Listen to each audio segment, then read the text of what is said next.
Et l'on retrouve Valérie Pécresse, présidente de la région Île-de-France, en direct du siège à Saint-Ouen. Le fiasco sur les masques va rester pour l'État et le gouvernement un marqueur de cette crise. Et pour vous, ça restera aussi quand même le marqueur d'une grande opération de promotion. Vous avez fait venir des stocks de masques de Chine par avion. Vous les avez déjà tous distribués. Vous avez un masque à distribuer à chaque francilien ? D'abord, je récuse totalement le terme. Les régions ont été utiles, elles se sont mobilisées et elles ont prouvé leur agilité dans cette crise pour répondre et protéger leurs habitants.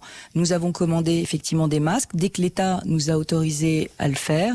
Et la région Île-de-France en a déjà distribué plus de 18 millions.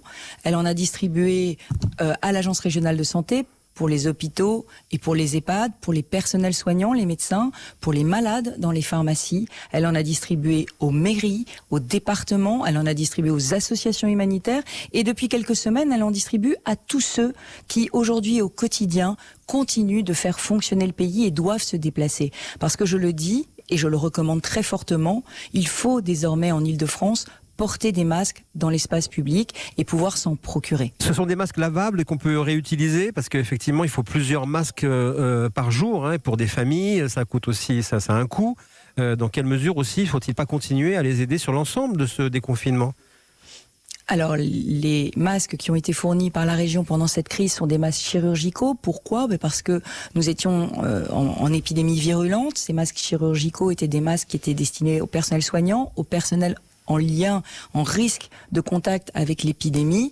Nous ne pouvions pas donner des masques grand public, par exemple, à des personnes qui allaient à domicile voir des personnes âgées, à des personnes qui œuvraient avec des personnes handicapées dans des EHPAD, à des médecins ou à des malades. Donc il fallait donner des masques chirurgicaux, c'est ce que nous avons donc fait.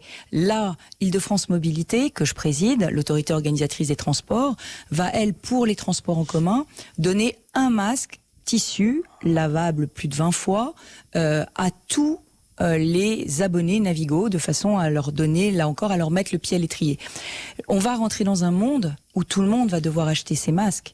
Les employeurs vont devoir les fournir à leurs salariés et les Français vont devoir s'équiper aussi. C'est pour ça que dans toutes les gares et dans toutes les stations, nous avons demandé qu'on puisse acheter aussi des masques.